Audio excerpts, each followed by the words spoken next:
Another two-step, let's go ahead and have you give this one a shot. Pause the video, then come on back and see how you did. The steps are going to be the same on this one as they were in the past. I got my variable on the left, 1/2 z plus 1/5. So I'm going to want z equals at the bottom of our work down here. Now, the difference with this one is that it does deal with fractions instead of whole numbers. So if you need to, you can use a calculator with these. They're not super duper tricky as long as you remember how to add, subtract, multiply, and divide fractions. Okay, so here we go. So what's being done to z? It's being multiplied by 1/2 and added by 1/5. So we're going to undo those two operations. So we're going to start by subtracting 1/5 from both sides.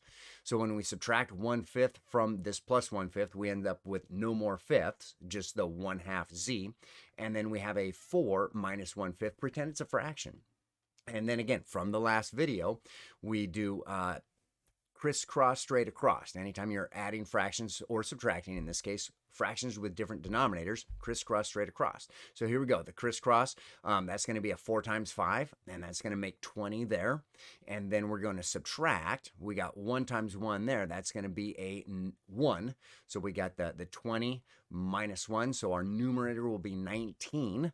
And then we have for our denominator, 1 times 5 makes 5. So not super duper tricky as long as you remember some of the skills that we've dealt with before. So now we are multiplying z times 1/2. So we want to divide by 1/2, but remember, keep, change, flip. Okay, so in this case here, dividing by 1/2 is the same thing as multiplying 2 to both sides. It's the reciprocal type idea there.